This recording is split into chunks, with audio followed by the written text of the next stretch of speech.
Hello, everybody, and welcome back to the Talk with AVC. We are now in our football segment, and we are starting off with the NCAA and college football. The big favorites in Notre Dame, Clemson, and Oklahoma continue to roll on. Lafayette picked up another win this week. They are actually a very interesting team to watch.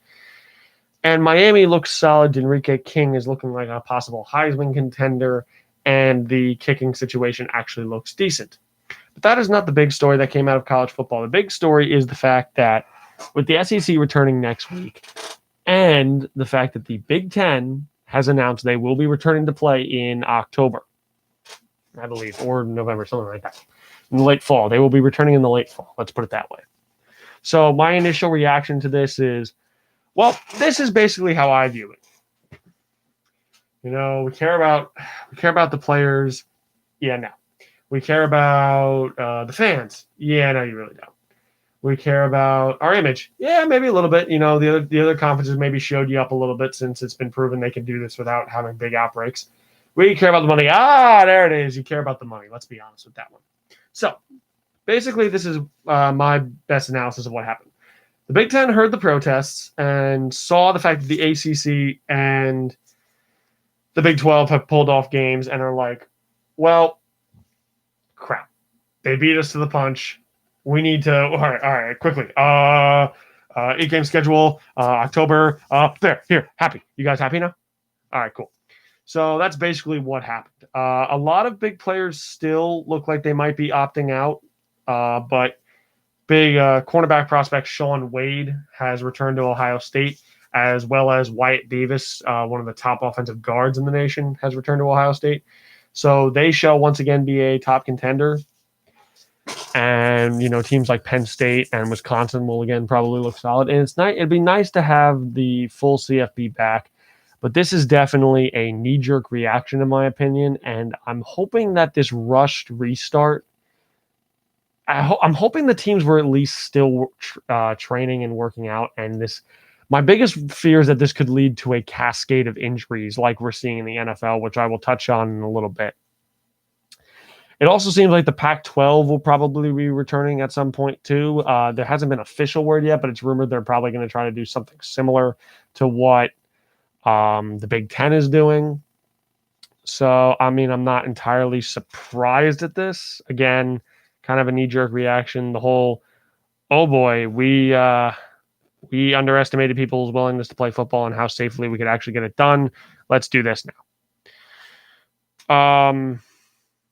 So as far as actual games this upcoming week to keep an eye on, I would watch Louisville and Pitt, two bottom-ranked teams I think will be interesting to see. Auburn and Kentucky. Kentucky is always a tough team, no matter who you play. Army and Cincinnati. I actually think that'd be a fun game to watch. And Miami and Florida State. That's just a big rivalry game, and it's always interesting to watch. The worry with Florida State is apparently their head coach contracted COVID-19. So we are hoping that that doesn't delay anything. It seems that the team is all tested negative, but we are hoping that that doesn't lead to anything wider, obviously. We'll see where they go from there. All right, moving on to the NFL. Oh, boy, this is... So starting with Thursday Night Football, Baker Mayfield and Joe Burrow put on a bit of a show. They had a fun little shootout. The run game for Cleveland showed up, and Cleveland won the game. The Bengals decided, hey, let's put our entire team on this rookie quarterback's back and see if he can lead us to the promised land. Yeah, it didn't work. But from what I'm seeing, I'm very impressed with Joe Burrow. Look, Joe, if you have to throw the ball 61 times, your team has more problems than you. Let's put it that way. It was very nice to see Joe Burrow. Again, when I was talking about him coming out of the draft, I think I had my ceiling on him as Tony Romo. He kind of looks like a Carson Palmer right now, but a bit more mobile. What's impressing me is the fact that he really seems experienced for his age, if that makes sense. He doesn't try to do too much. He takes what the defense gives him. He utilizes the offense effectively. He looks good. And I think for Cincy fans, that should be very exciting. I think you have a potential real franchise quarterback that you haven't had in a long time. Oh, we got to the hard one. Why do you do this to me, Falcons? But God, I ask for so little. Why do you do this to me? Seriously, I ask for so little. As it's been addressed on previous iterations of the show, yes, I am an Atlanta Falcons fan. And this week, shades of a Super Bowl that shall not be named, the Atlanta Falcons had a 20-0 lead in the first quarter against the Dallas Cowboys and ended up losing 40-39. The main emotion I am feeling right now, as of right now, yesterday it was anger. Today it is depression. Now, I know many people would expect that in a situation like this, where your favorite team does something like that and you are given a hot mic, the tendency is to scream and yell and go off on them. But I'm not going to do that. Because quite frankly, showing emotion and showing that you're upset shows that you still care.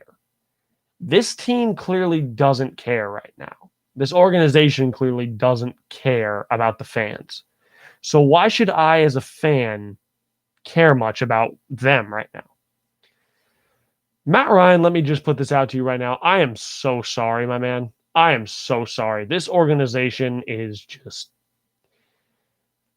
they're Matthew Staffording you, and I'm so sorry. Julio, you should have caught that touchdown that would have sealed the game this week, but again, man, I know you were banged up. I'm so sorry. Calvin Ridley, I'm so sorry. Russell Gage, Hayden Hurst, I'm so sorry. Guys, I mean,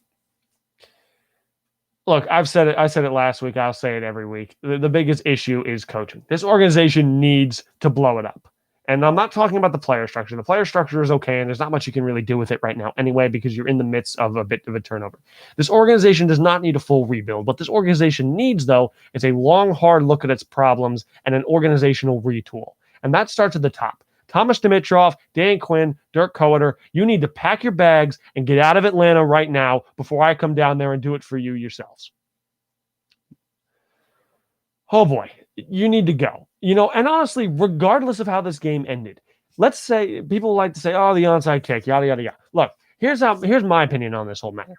Whether they recover the onside kick or not, I would not change my opinion on this, really.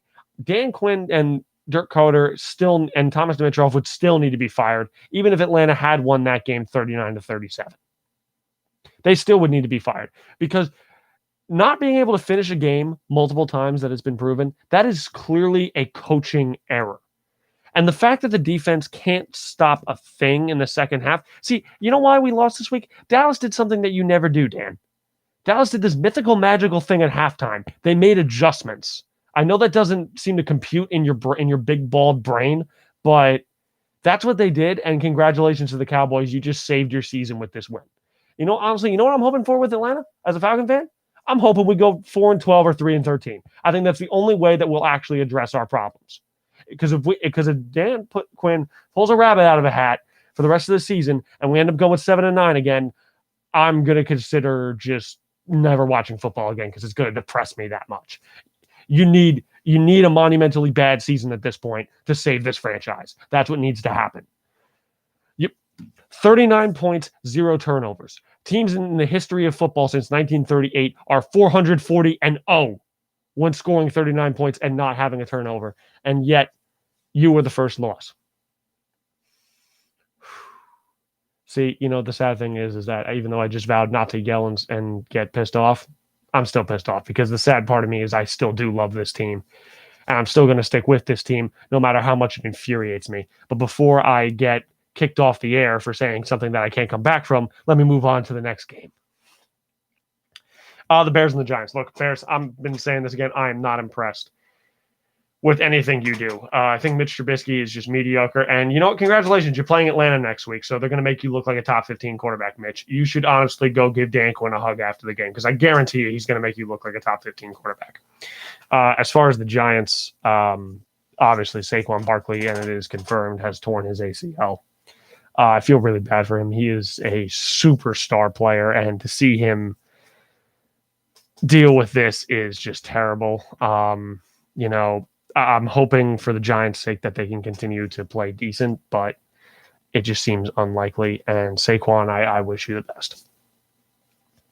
And that kind of breaks into a bigger topic of the injury bug in general this year. I'll just kind of cover it now. With the Niners and the Jets game, I mean, Nick Bosa goes down. Half the Jimmy Garoppolo, Raheem Mostert, like half the Niners team went down. And if you watch the last baseball segment, I just covered this baseball segment in my baseball segment, and I firmly believe that this is the case. I believe the fact that no preseason and limited training camp is leading to these injuries. Lack of game reps and lack of consistency is hurting these players, and it's making them more susceptible to injuries. And sadly, I think this will continue to be the case this year. There have been just so many injuries this year. Players are not properly conditioned. It's just it's a mess right now, and it's similar to what's happening in baseball. As the season goes on, we'll probably see less of it. But as of right now, I wouldn't expect anything different next week. Sadly, I really wouldn't. The Packers keep rolling. Look, Aaron Rodgers is playing with a chip on his shoulder, and it shows. And again, Devontae Adams, another guy who just got injured with another hammy injury. Julio Jones was injured. There were about 5, 6, 7, 8, 9 players out in the Falcon Cowboy game. There were people out in that Packer Lion game. Last week, Detroit lost 3 of their corners in one drive. It was insanity. But the Packers are rolling. They started out a little slow, but led by Aaron Jones, actually, they came back and embarrassed the Lions after the first quarter. So I don't know how I feel about them going forward, but as of right now, they're a fun team to watch. Minshew Mania. Gardner Minshew, you are doing everything you can to stay in Jacksonville and make sure they don't draft Trevor Lawrence. I commend you for that, sir. I really do. You almost beat Tennessee. You had a chance. You threw an interception. I'm not going to bash you too much because, quite honestly, nobody's expecting much out of you, but you've played phenomenal for what your expectations were. Tennessee, I'd be a little bit concerned after that game. That defense looks not as good as last year. I think there's some things in there you need to fix. Colts, Vikings, blah. I have no faith in either of these teams going forward. I really think that these are two of the most mediocre teams in football right now. I see them both finishing about 7-9. Phillip Rivers just looks lost. He looks cooked. Indy's defense looks sloppy. Their receivers are really meh. They are not running the ball as much as they should. The Vikings, Kirk Cousins looks, Kirk, when you had your whole if I die, I die thing reaction to Corona and playing this year, I was rooting for you. But man, right now you look like a chicken with a head cut off. You look lost. It almost looks like without Stephon Diggs, the offense just isn't humming right. The defense looks cooked. The middle linebacker, the linebacking core without Anthony Barr is slow. The corners are terrible. The only guy on D in the second outside of the D line looking like he cares is Harrison Smith. The Vikings just don't look crisp right now, and I almost had them winning the division, but I think I still had the Packers winning it, but I thought they were going to be a lot better than this, and you're disappointing me right now. Same thing with the Bills. Look, I know everybody's kind of liking the Bills, and I do think the Stephon Diggs trade is helping Josh Allen right now. But man, this Buffalo team, as much as I'm probably going to be rooting for you going forward, something you're not clicking right now. And yes, it is week 2, so I'll give it time. But you gave up a lot of points to Miami. I know there was the whole lightning delay thing, but you gave a lot of points to Fitzpatrick. Josh Allen he makes some weird reads sometimes. He holds on to the ball very long, way too long, and he just makes some weird throws sometimes. They don't really seem to have a consistent identity yet on offense. I thought it would be the run game. It hasn't really been. It's kind of just been, let's make Josh Allen 2013 Cam Newton is kind of what it seems to be, which fine, but I don't know if he has the accuracy for that yet. I don't know. It's just Buffalo worries me a bit. I like them, but I don't like them a lot right now. Miami, look, you're doing all right, honestly, as of how you'd expect, but I wouldn't expect anything amazing this year. I expect Tua by about week 6 or 7. The Rams take advantage. Look, the Eagles, it's panic time. It is officially panic time. Don't blame Carson Wentz. Anybody would die behind that offensive line. You've got you're just wrecked by injuries. Your defense looks like Swiss cheese. The Rams just took advantage. The Rams won this game by not screwing up. That's basically what happened. The Rams played their game and they won. I don't have the most confidence in the Rams this year, but I do think they're in for more of a bounce back season than people expect. Steelers win off the back of an injured Drew Lock. Look, I don't really know how well Denver would do if Lock was playing, but he's another guy who's gotten injured, and it looks like he's going to be out 2 to 6 weeks. It's concerning for Denver. I don't think Jeff Driscoll's the answer, but maybe, if you end up in a situation where it almost looks like you're tanking again with Von Miller and Drew Lock out, that might be the best thing. If you get Trevor Lawrence in this offense with these weapons, especially since Jacksonville seems to be forgetting how to tank, it might be the consideration. If you end up in the top 6 and have a chance to get Trevor Lawrence, I would trade up to do it. I think, Elway, you need your franchise savior, and he could be it. The Bucs gain traction. Another game this week where another star player goes down. Christian McCaffrey is going to be out probably at least a month. Again, very sad to see. He looked off coming into the game, and that was why he had an ankle injury. He tried to play through it, and it didn't end well. So the Panthers offense loses its identity without McCaffrey. I would expect to see a lot more wrinkles from Matt Rule this week. I think he's going to be tested here really early, and I'm hoping they don't rush it too much with Teddy Bridgewater. Yeah, I could see that. I just got a comment here on this video. I'm seeing that the Giants looking at Devontae Freeman. That would make sense to me. I like Deion Lewis, but he's a pass catch specialist, and I don't really see anybody else in the Giants locker room that can be any form of a bell cow. Devontae Freeman would make sense. He is still a free agent. I think he was looking at the Eagles, but I could definitely see the Giants. That would definitely make sense. This is my bold prediction here. I think the Cardinals are making the playoffs. I didn't have this. I was worried about them coming in. I just didn't think they were ready yet. But now looking at their schedule, I think they're going to ride a subpar schedule to the playoffs. They look good right now. Cliff Kingsbury's offense looks solid. The defense looks good enough. Granted, they played the Washington football team and the battered Niners, but Kyler Murray, DeAndre Hopkins is adding a different dimension to this offense. And look, I can tell you, as this is going to segue on my next thing here, the Texans really miss him right now. Deshaun Watson is having a hard time creating offense because he doesn't really have a go-to weapon. Gee, I wonder what could have helped you with that. Their identity, again, seems to be lost while the Cardinals have found theirs. And I like what the Cardinals are doing. I think they're going to be a playoff contender this year, especially with 3 wild cards. I definitely can see them making it. The big thing for me, if many of you know, my favorite quarterback coming out of this draft class this year was Justin Herbert. Now, he did have the highest boom or bust potential. He could be the best boom. He could also be the biggest bust. But a lot of people said the same thing about Patrick Mahomes. He made his debut this week because, shocker, injury. Tyrod Taylor got a chest injury while warming up.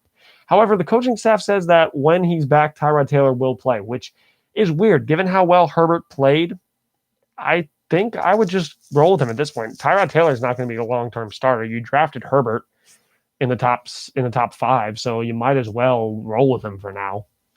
I would find it weird if you didn't. Look, he showed flashes. The one thing this is an IQ thing that will come with time. There was an interception late in the game where Herbert had about 8 yards of free space in front of him to just run and pick up the first down and a little bit more. But he decided to throw across his body to Keenan Allen and into double coverage, and it was predictably intercepted. That's a rookie mistake. That'll be fixed with time, I hope. And lastly, we had an absolute classic on Sunday Night Football with the Seahawks and the Patriots. As for who I'm more impressed with this game, I'm actually very impressed in Cam Newton. For many of you know, partially because I'm a Falcon fan, I have bashed Cam Newton a lot over the last few years. because I didn't think he was the same guy. Look, again, you're never going to get MVP Cam again. But if anybody can revitalize Cam Newton, it's the Patriots, and he looks good right now. I think if they can add a weapon, if they can find a way to add a weapon, maybe if the Browns are still interested in trading Odell, or as we just was broken, the Bears are interested in trading Allen Robinson. They're not interested. Allen Robinson wants out. If they can trade for a true number one receiver, I could see them again contending for the AFC East and maybe making a playoff spot. What did I say in my predictions video? I'm not going to call this team dead until I see it happen. The Raiders and the Saints play tonight. Look, big money on the Saints. Probably safe bet. The Raiders are going to need to score as much as they did last week against Carolina if they have a chance to win this game. The main way to beat New Orleans is you have to get out in front of them early.